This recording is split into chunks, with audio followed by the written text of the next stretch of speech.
ከነገ ጀምሮ የቅጥር ማስታወቂያ ይለጠፍ። እባክዎት አለቃ እባክዎት፣ የመጣ አንድ ዘመድ ያለ ቤት ቁጭ ያለ እሱን ቅጠሩልኝና እንደረዳችሁኝ ይቆጥሯል። አቶ መርሻ። አቤት።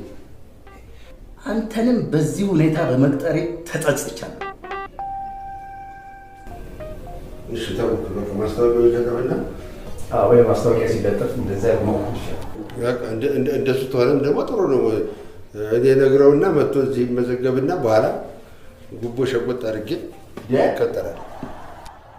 ጭራሽ ጉቦ! አንደኛው ፈታኝ እኔ ነኝ። እኔ ጉቦ ስበላ አይተኸኝ ታውቃለህ? ታዲያ ምንድን ነው ተደብቀህ ነው የምትበላው? በግልጽ ስትበላ ኖሮ እናይ ነበረ። ማን ጉቦ እንደሚበላና እንደማይበላ ይህን ስብሰባ ጨርሰን ስናወጣ ለብቻችን እናወራለን። እኔ እናስብ። ዝም በሉ። በመጀመሪያ የጥበቃ ስራ ማስታወቂያ አናወጣ። 2 ጥበቃ አላችሁ፣ እየተፈራረቃችሁ ሰው። በቃ ሌላው ምንድን ነው? አቶ መርሻ ከጥበቃ ስራ ውጪ የመረጃ ዲስክ ኃላፊ ሆነ ትሰራለህ። 2 ዘርፍ ይዘህ። አቤት መምጫ፣ አቤት መምጫ። አንተ እንደው በዚህ ሲሉ በዚህ ትላለህ፣ በዚህ ሲሉ በዚህ ትላለህ። ተመስገን ተመስገን። ሌላ ምን ትባላለህ አንተ? እንኳን ደስ አለት መርሼ፣ እንኳን ደስ አለት፣ እንኳን ደስ አለት።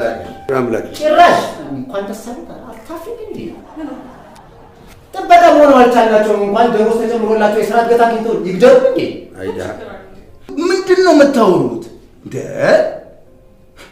ይሄ የስራ እድገት አይደለም፣ የደሞዝ ጭማሪም አይደለም፣ የስራ ጭማሪ። ስራ ሲጨመር ደሞዝ አይጨመርም? አይጨመርም።